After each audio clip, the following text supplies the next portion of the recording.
I'm going to show you a couple different ways that you can remove distractions from an image. So let's say I have this beautiful landscape, but I don't want that person in the foreground. I want to remove them. So there's a couple different ways that you could do this. It's always good practice to duplicate your layer. So I'm just going to come up here to the menu and click on Duplicate Layer and hit OK. Just going to make another copy of that layer. I'm going to zoom in a little bit on that subject, and I'm going to show you a few different tools that you could use. The first one I'm going to show you is the Clone Stamp tool. This is an older tool that basically clones an area that you take a picture of. So what I want to do first is I want to adjust my brush for whatever it is that I am trying to clone. So I want, since my subject is pretty wide, I want a decent sized brush, but I don't want one that's too big, and you'll have to kind of play around with that and see what works for you. But remember, I can come up here and I can change my brush size. I can also change how hard the brush is. I don't want a hard edge in here, so I'll show you what happens if I make a hard brush. So I want to clone this grass area. So I'm going to hold Option down on my keyboard and click once with my mouse, which shows that I've just taken like a picture of this area. But notice, see how that brush now has a really hard edge on it. So if I come up here and try to clone this grass area like over the head, see how it makes a really hard edge and it doesn't feel natural? What I want to do for this particular one is I want a pretty soft brush.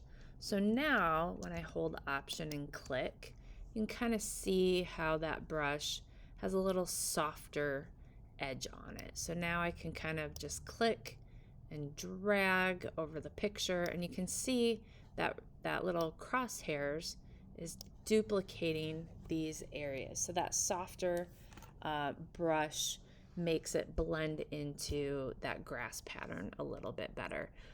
This wouldn't be a real good solution for things that have really hard edges like a brick wall. It's possible, but it just takes a little bit more work to do it. Let me undo that. Let me show you another tool that you could use.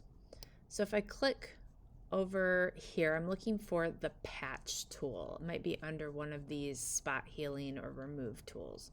So I'm going to use the patch tool.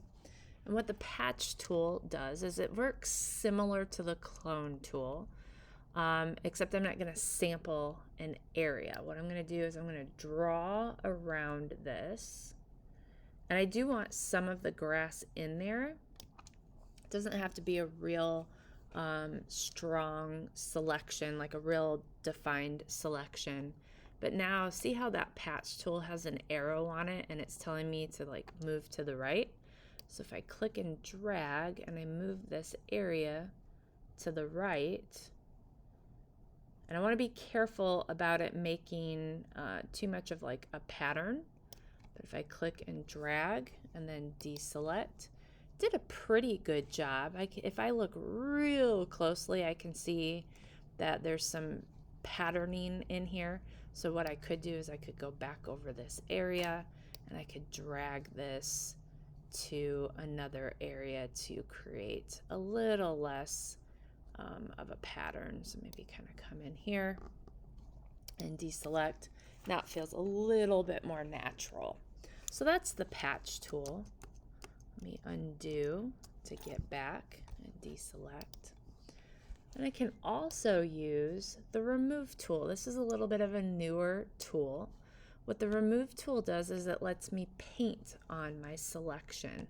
So if I kind of paint over the area that I want to get rid of, and when I let go of it, it might take a second, but now what it's going to do is use some content aware or generative fill to get rid of that, and that did a pretty good job as well. Then I can also use these tools down here. So I can click on select subject and hopefully it finds that subject pretty easily. That might not work as well if you have like a bunch of little people that you want to get rid of, but seeing it did a pretty good job of finding this one.